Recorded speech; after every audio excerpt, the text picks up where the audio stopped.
With the introduction of version 1.1, there's both good news and bad news for Ember. The good news is that the Swordmancer set has new kits that provide strength as the main stats.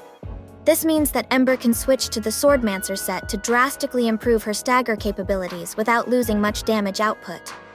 The bad news is that HG has set a precedent where a boss is stagger immune and can only be staggered through its environmental mechanics, thus favoring builds with more upfront damage rather than setting up bursts on a staggered enemy. Because one disclaimer or two isn't enough, I will say this again. Ember will not replace anyone in metaphysical teams. So for meta enthusiasts who can't sleep at night knowing there are players who built Ember, this is the best I can do for you. Obviously, for those who do not care about meta and simply want Ember to work, this guide is for you. First, let me do a quick summary as to why Ember is such a great controlled operator. Ember has one of the best, if not the best animation cancels in the game. By canceling the post animation of both her third basic attack and final strike, Ember is able to perform her full basic attack string within 258 frames or 4.3 seconds.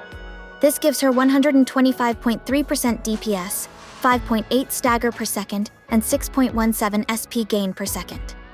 To put that into perspective, Chen only has 99.6% DPS with one animation cancel.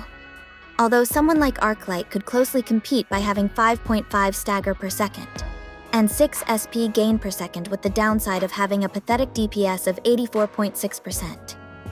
Add the fact that Ember has access to Sundered Prince, she becomes the ultimate stagger queen. With her build focusing on physical damage increase that affects her basic attacks, it makes her a perfect candidate for M3 basics. The byproduct of this allows Ember to perform high damage finishers. In comparison, Chen focuses on ultimate damage increase. Pogranichnik, Enmin, and Dapan focus on arts intensity. Li Feng focuses on UGE. This means they would all deal subpar damage on their finishers. Right now, there's two ideal ways to build Ember. The first one is the improved stagger build for Ember.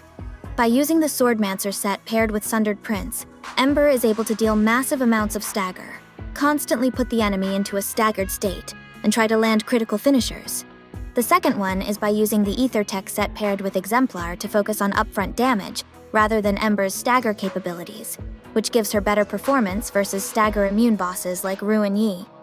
Technically, there's also the Walking Chrysopolis from the Umbral Monument. That specific boss was altered to be stagger immune until it shows its weak spot, unlike the one you see in the overworld or protocol space.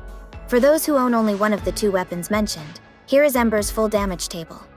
Obviously, Swordmancer with Sundered Prince would yield you the lowest amount of damage in exchange for having the best stagger build. This build staggers enemies so fast that Ember could be put into a flex slot of arts teams, which compensates for their low stagger capabilities. Aethertech with Exemplar would yield the highest amount of damage, but resets Ember back to her default stagger capabilities.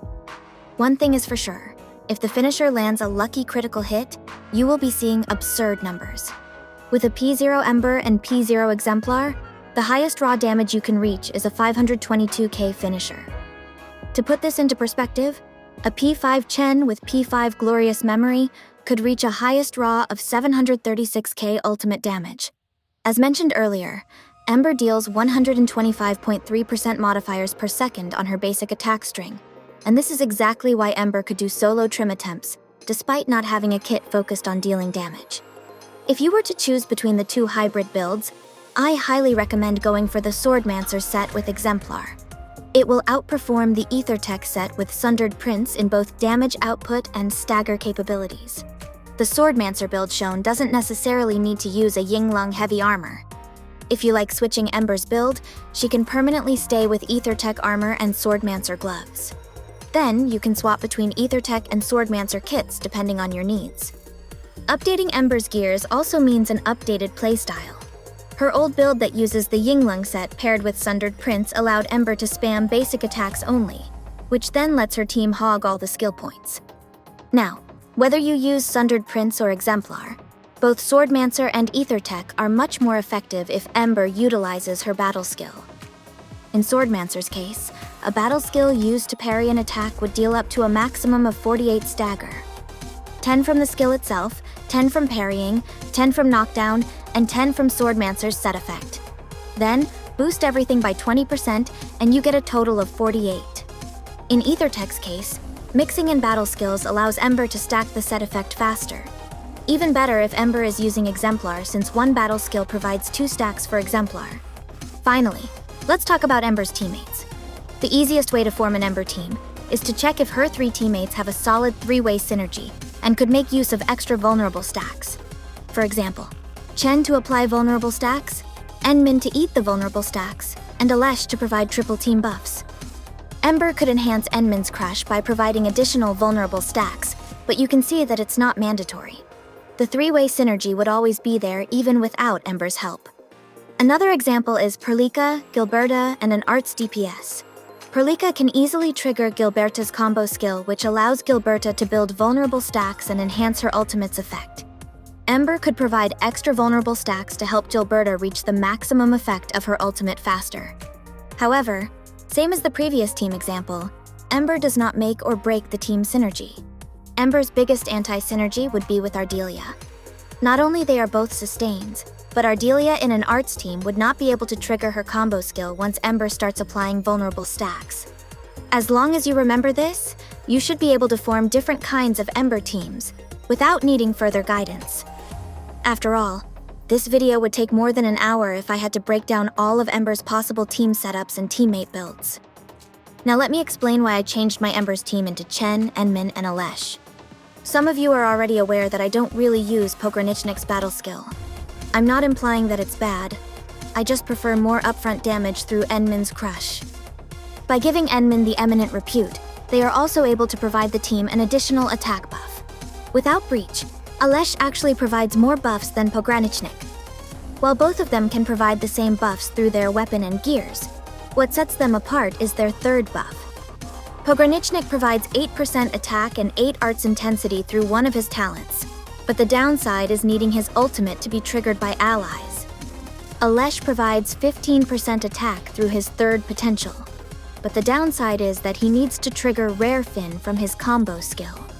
Previously, it was hard to give Alesh the Thermite Cutter, because he is going to be super hungry for intellect stats to reach a higher chance to trigger Rare Fins.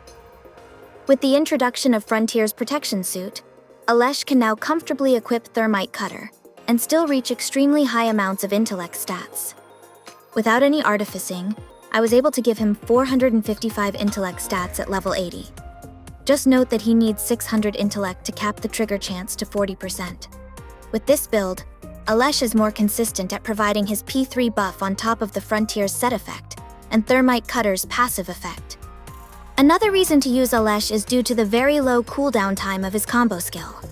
While Pogranichnik can align his combo skill cooldown with Enmin by using the Frontiers set, the problem resurfaces when Enmin raises their combo skill to M3. Pogranichnik is required to get his combo skill to M3 as well, which is a waste of materials if he is not built for damage. Meanwhile, because Alesh's combo skill cooldown is very low, Enmin can comfortably abuse their 15-second combo skill cooldown at M3. Naturally, this makes Chen, Enmin, and Alesh be able to rotate every 15 seconds. Another advantage of Alesh's low combo skill cooldown is the fact that Enmin can now delay the shattering of the Originium Crystal. Delaying the shatter means the enemy would take 20% more physical damage for up to 5 seconds. I think most of you already know that a rare damage multiplier like this is easily one of the strongest damage amplifiers. To put 20% physical damage taken into perspective, it is as good as a raw level 4 breach. Do note that these are separate multipliers and are multiplicative to each other. Assuming a perfect stagger timing on a boss, Chen could do 1,509% ultimate damage, Ember follows with a 1,575% finisher, and Enmin ending it with up to 1,500% crush. Then multiply everything by 1.2 because of Enmin's Originium Crystal. Here's some infographics you can refer to if you are interested in building the same Ember team as me. It includes alternative builds and a team rotation guide. Google Drive link below. I'm sure some will ask if the old setup with Pogranichnik is still viable, and the answer would be yes. And that's it for this video. I hope you guys enjoyed it, and I will see you on the next one.